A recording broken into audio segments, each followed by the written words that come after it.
Olá, pessoal. Aqui é o professor Washington e a gente continua com a nossa aula sobre República Velha. Agora vamos falar das chamadas revoltas urbanas, né? Então, como a gente já tinha visto no outro vídeo, as cidades brasileiras elas estão crescendo, tá? Crescendo, passam por um processo de modernização, né? Eram cidades em que as doenças, né, eram as pequenas zoonoses, dengue, enfim, essas doenças, febre amarela, eram doenças em que havia uma grande incidência nessas grandes cidades brasileiras, justamente porque essas grandes cidades não tinham saneamento básico, né? Não tinham uma forma de organização de fornecimento de água de forma mais efetiva, principalmente para as populações das camadas mais baixas. Então, isso fazia com que o número de doenças, né, ele fosse exponencialmente alto, né, o que prejudicava o trabalho, prejudicava a imagem da cidade, né, dificultava a cidade em si. Então, a gente vai ver que o Rio de Janeiro acaba sendo o símbolo, né, dessa modernização, do ponto de vista urbanístico, do ponto de vista da organização do espaço urbano. Mas a gente pode citar também São Paulo, passando por esse processo de modernização, né? São Paulo está crescendo muito nesse momento. Tá? A gente vê que também aí na primeira metade do século, no final aí do século XVIII, perdão, do século XIX para o século XX, né? Está sendo construída a nova capital de Minas Gerais, né? Belo Horizonte, e a gente vê também outras cidades passando por esse processo. Então é importante a gente lembrar o seguinte, tá? Esse processo de urbanização, no caso aqui do Rio de Janeiro, ele vai ser feito de uma forma violenta, tá? Vai ser basicamente baseado no que a gente chama de bota abaixo. Aí que seria bota abaixo? Tradicionalmente, as comunidades mais pobres, né, do Rio de Janeiro, né, classe trabalhadora mais pobre, morava no entorno do centro da cidade.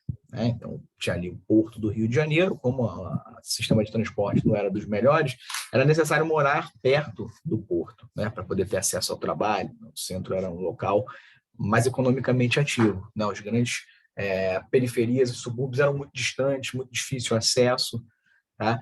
Então, a gente vai ver que esses indivíduos moravam ali perto, tá? Nos famosos cabeça de porco, né, que eram, no Rio de Janeiro se chamava cabeça de porco, que eram os grandes cortiços, né, em que dezenas de pessoas moravam juntas, né, zero de condições de higiene, né, muito apertada, então doenças como tuberculose, enfim, febre amarela, dengue, tifo, outras tantas, elas se espalhassem com muito mais facilidade. Então, o bota abaixo, perdão, ele é literalmente destruir esses cortiços. Tá? Então, a gente vai ver que o dono do cortiço ele vai ser indenizado. Tá? Então, ele ganha a indenização X, derruba-se aquele conjunto de cortiços, né? E vão modernizando. Abre avenidas, tratamento de esgoto, fornecimento de água, luz elétrica. Tá? Claro que na região central, isso pode ser estendido para o resto da cidade, né? Então, a gente vai ver que essas mudanças, elas acabam tendo como efeito a expulsão das camadas mais baixas do centro do Rio de Janeiro. Tá? Há uma valorização, né? O centro fica mais organizado. Em contrapartida, a faceta negativa é a favelização. Então, a gente vai ver que então a gente percebe que há uma subida, né, desses trabalhadores para os morros do Rio de Janeiro, né? O centro do Rio de Janeiro é cercado por vários morros, tá? E daí nasce o processo de favelização. Então, esses sujeitos eles sobem, tá? Não melhoram as condições de vida, né? Porque lá não vai, a urbanização não chega lá. Então, reparem bem, saímos de um cortiço e levamos um modelo não muito diferente para os morros. Porém, está lá está lá longe. Esses morros ficam perto ainda do centro do Rio de Janeiro, justamente porque esses sujeitos não podem, né, ir para muito longe por causa do transporte. Então, o processo de favelização do Rio de Janeiro, né, ele começa nesse exato momento. E começa também nesse exato momento o processo de higienização da cidade. Então, como eu disse, essas doenças, essas zoonoses eram muito comuns, não só no Rio de Janeiro, mas em outros lugares do Brasil também. Né? Então, a gente vai ver que começa um processo de higienização para tornar as cidades, né, e aqui em especial para o Rio de Janeiro, uma cidade mais propícia. Né? Então, começa-se por meio, né, o Oswaldo Cruz vai ser um sujeito que vai estar à frente, né, desse processo ali no Rio de Janeiro. Então começa o processo de vacinação, né, o processo de organização desse saneamento. O problema é que muitos historiadores falam que o grande problema foi a violência do processo. Então, diferentemente de hoje, que há uma campanha de conscientização da importância, por exemplo, de não deixar espaço para o mosquito da dengue, de tomar vacina, etc., a gente vai ver que isso não acontecia no passado. Então, a vacinação ela soou para essa população, né, que já é miserável, passando por um processo de exclusão. Né? Nós estamos passando também por um processo do bota abaixo. Então, a vacinação obrigatória para criança, a partir de crianças aí de 6 meses, para cima, né, Mariana? Vacinação contra a varíola. Então, isso fez com que se estourasse, né, o ânimo do carioca. A gente vai ver aqui as campanhas, né, para a organização do espaço urbano para acabar com a dengue também, né? A gente vai ver que muitas vezes, né, o que acontece hoje, né, o funcionário da prefeitura ele vai lá, pede licença para as pessoas abrem a casa, né, ele vai lá, faz o que tem que fazer e vai embora. Tudo isso com consentimento do dono. Mas nesse momento da história, não. Então, essas tropas do governo entravam na casa dos indivíduos, querendo esses indivíduos ou não, estando esses indivíduos em casa ou não, né? E ao invés de instruir, quebra tudo quanto que é vaso que possa ter um mosquito da dengue ou larva da dengue. Então, isso faz com que esse processo se torne muito violento. Então, mais uma vez, o problema não é a vacina, o problema é o processo. Tá? Então, isso vai fazer com que no Rio de Janeiro, no ano de 1904, ocorra a chamada revolta da vacina. Tá? Houve muita propaganda, né, por parte da imprensa, propaganda negativa com relação à vacinação obrigatória. Tá? Então, a gente vai ver que essa revolta, né, dura uma semana, ela não é uma revolta específica contra algo, contra alguém. Né? A vacina foi só a gota d'água. Tanto que a gente vai ver que é uma revolta que, na verdade, é um conjunto de quebra-quebras. Né? Muitos desses indivíduos foram presos, tá? Outros foram desterrados, né? Foram mandados para recém-descoberta no Acre, foram mandados para outras cidades, foram expulsos do Rio de Janeiro. Mas o que a gente vê aqui é que, tanto no campo, com contestado, com cangaço, quanto nas nossas cidades, há insatisfação com essa república, né? Que veio com a promessa de melhorar a vida dos indivíduos e que, até o momento, não mudou. A gente vê que outra grande revolta que se fala bastante nesse momento aqui é a revolta da Chibata, que ocorreu também no Rio de Janeiro no ano de 1910. Tá? E é uma revolta contra os castigos da Marinha, né, e as condições de trabalho. A Marinha brasileira era muito dividida. Né? As camadas mais baixas, tá, eram invariavelmente compostas por pessoas de origem pobre. Muitos estavam ali de forma compulsória, né, porque a família meio que mandava para ali, né, inclusive ganhava recompensa para isso. Só que as condições de trabalho eram muito ruins, né, o soldo era muito baixo. Em contrapartida, os oficiais, né, a camada de oficiais era composta exclusivamente pela elite. Então, a Marinha ela reproduzia muito a lógica da sociedade brasileira, né? Uma elite afastada de um povo submisso e explorado.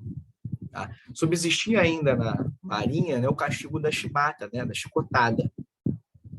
Então, toda vez que alguém fazia alguma coisa errada, levava umas tantas chicotadas. O problema é que, né, em um determinado momento, o militar ele foi punido, né, por um superior, só que essa punição, né, até para os seus amigos, ela soou desproporcional demais, né? Ele tomou algo em torno de 250 chibatadas, né, que era uma coisa horrorosa. Sem dizer que um oficial branco, né, dando chibatada, né, no marinheiro negro, pendurado num tronco, lembrava muito o Pelourinho. Então, essa imagem era muito forte.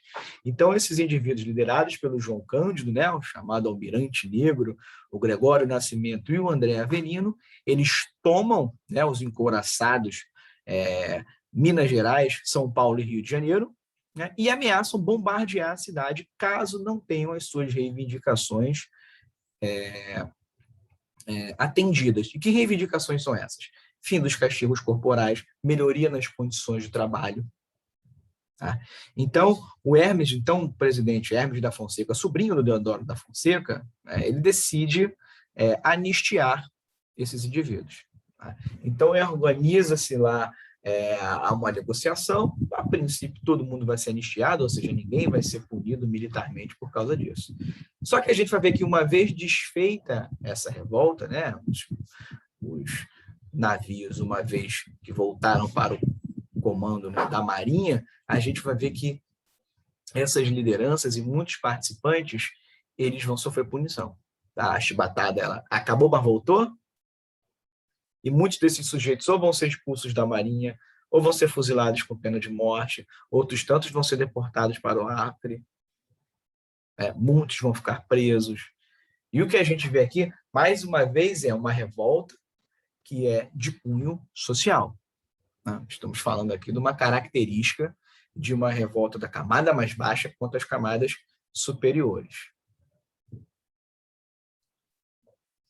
E, por fim, a gente vai ver que há, né, um conjunto de revoltas que são muito específicas, tá? Que são chamadas revoltas tenentistas. Tá? O tenentismo, pessoal, ele é um movimento reformista do Exército Brasileiro, sobretudo do Exército. Tá? Então, a gente vai ver que muitos desses pequenos oficiais, tenentes, sargentos, enfim, haviam indivíduos de várias patentes, não era só tenente, não. Tá? A gente vai ver que esses indivíduos, né, das patentes médias, digamos assim, eles eram indivíduos já com nível de educação, né, bom, até para chegar aí, deveria ter, e pensam, tá, e resgatam aquele ideal do soldado cidadão em que o soldado deveria ser responsável pelo benefício da pátria. Tá? Então, esses sujeitos, quando viam, né, na política do café com leite, no predomínio dessas oligarquias locais, a exploração dos mais pobres, esses indivíduos se colocavam como modernizadores da nação. Tá? Daí eles exigirem reformas políticas, daí eles exigirem melhorias econômicas. Reparem, é um movimento reformista, ele não é revolucionário. Tá? Ele quer fazer uma revolução, seja lá qual for, de qual natureza. Ele quer um conjunto de reformas, um conjunto de mudanças pontuais para que a sociedade brasileira mude, né, para melhor, que seja mais inclusiva. Então, a gente vai ver que muitos desses indivíduos, né, eles defendem uma centralização maior do poder, né, então muitos criticam o federalismo, tá? E, obviamente, todos eles criticam essa política oligárquica. Tá?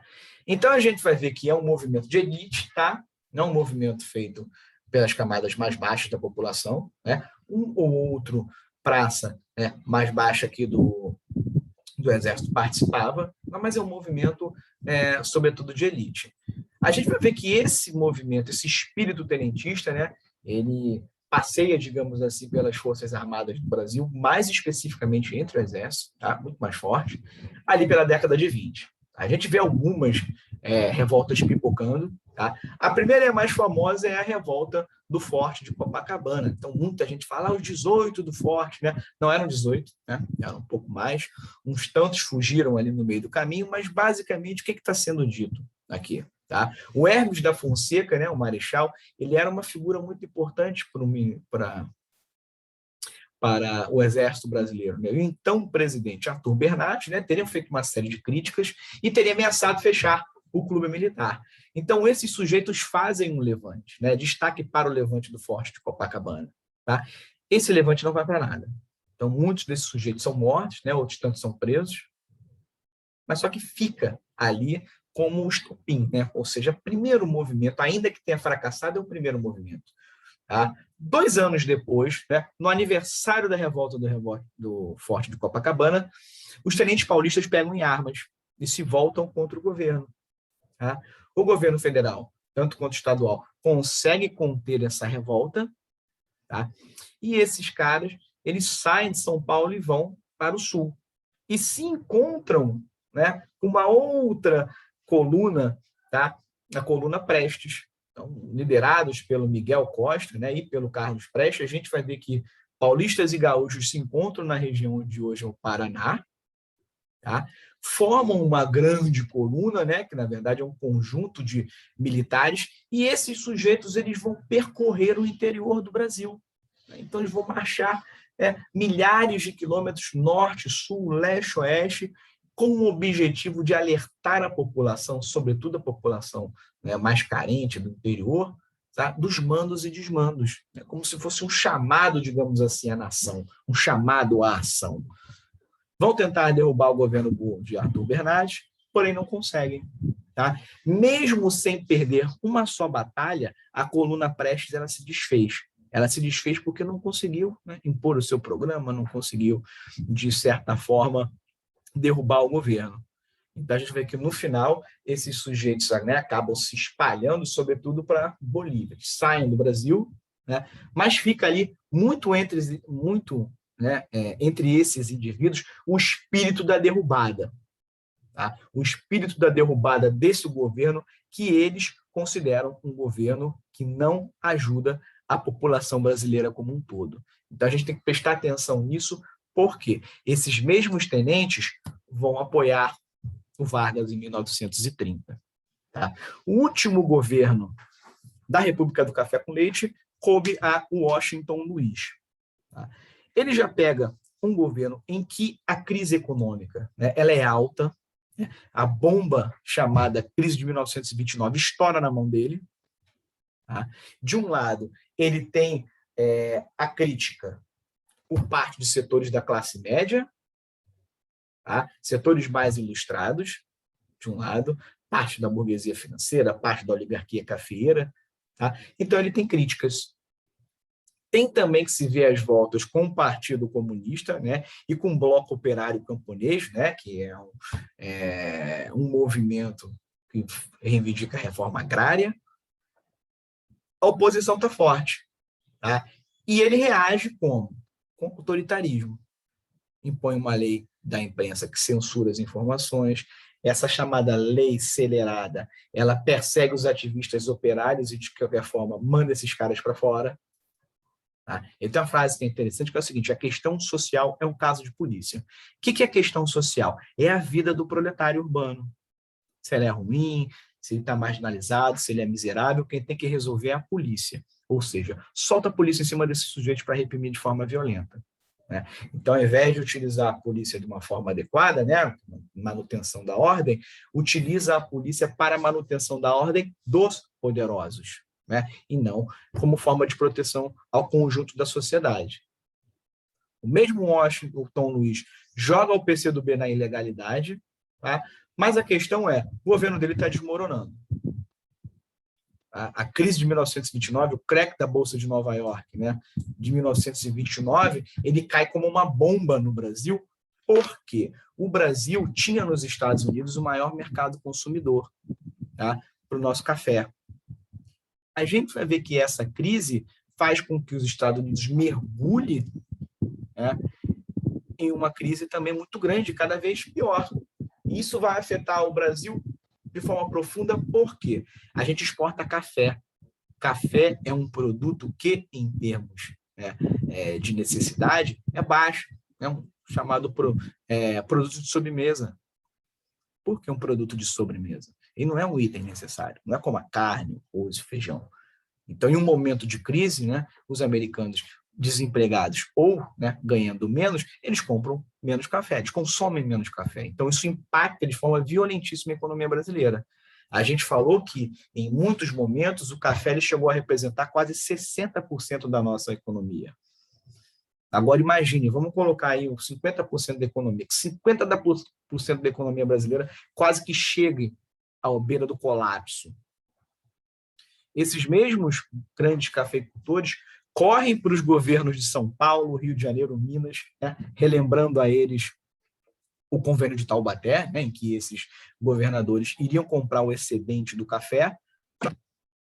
Não tem para onde pedir dinheiro, né, porque os Estados Unidos estão sem dinheiro para poder emprestar. Se não tem empréstimo para comprar esse café, o que acontece com o preço do café? Despenca. E a gente vai ver uma falência muito grande entre esses cafeicultores de São Paulo. Tá? Então, isso faz com que a sociedade, que já está muito acalorada e nervosa, fique ainda mais nervosa. Tá? Então, as medidas tomadas por esses indivíduos, né, austeridade monetária, fim de investimento, né, segura um investimento aqui, outro investimento acolá, então faz com que a situação se torne ainda mais complicada. Então, é nesse contexto que, em 1929, tá, tem eleição para presidente. De acordo com a tradição, era um paulista, um indicado por São Paulo e um indicado por Minas Gerais. Tá? Em 1930, era a vez de Minas indicar o seu presidente, seu candidato a presidente. Só que o Washington Luiz ele atravessa Minas Gerais, né, descumpre a promessa e indica o Júlio Prestes, né, que é um barão do café ali de São Paulo. E o Júlio Prestes vai se ver diante, né, de outros adversários que agora já tem quase todas as oligarquias, né, ou parte das oligarquias de estados dissidentes. A gente está falando de Minas Gerais, do Rio de Janeiro, né, de um outro estado do Nordeste, do Rio Grande do Sul. Então, não é à toa que a gente vai ver que a chamada Aliança Liberal, tá, que é composta por uma oposição ampla, lança a chapa para presidente Getúlio Vargas, né, que é gaúcho, e João Pessoa, que é paraibano. Tá? A questão é, eles fazem uma promessa aqui, outra promessa colar, no sentido de melhoria de vida, tanto com as condições de trabalho, enfim, moralização política e etc. Porém, naquele esquema da política dos governadores, né, da União para o Estado, para o município, desce apoio. Do município para o Estado e a União, sobe voto via coronelismo. Ainda que de forma apertada, o Júlio Prestes ele ganha a eleição. E aí surge um problema. Opa, faz o que agora? Ele foi eleito. A agitação era tão grande, né, que a gente vai ver que os próprios adversários, né, tiveram que engolir. Então, João Pessoa diz, né, a frase dele, prefiro 10 Júlios Prestes a uma revolução. Tá? Lembrando, a Revolução Russa está ali, 1917, agora é 1930. Tá? Então, há sim um medo em vários países do mundo que uma revolução parecida possa acontecer em suas terras. Então, uma revolução é um problema a ser pensado e, acima de tudo, a ser evitado. Tá? Então, não é à toa que, depois da morte desse João Pessoa, né, por questões pessoais, né, no Recife, ele é meio que transformado em um Marte. Né? Aproveita-se ali a oposição ao Júlio Prestes, vencedor, aproveita o ensejo, né, e transforma esse sujeito num Marte, num assassinato político que queria defender o Brasil, etc, etc. Tá? Então, Getúlio Vargas, tá, junto com parte da oligarquia de São Paulo, não toda, parte da oligarquia de Minas Gerais e outros estados dissidentes, pega em armas, apoiado por vários dos tenentes, né, que participaram do tenentismo que a gente acabou de ver, tá, e dá um golpe de Estado. Então, com esse golpe de Estado, ele põe fim à primeira república, chamada República Oligárquica. Tá? Ela, a República Oligárquica, só acabou com um golpe de Estado. Tá? Esse golpe de Estado implementado pelo Vargas, como eu disse, põe fim à República Oligárquica e dá início à chamada Era Vargas. Então, Vargas vai ficar no poder entre 1930 e 1945. Tá?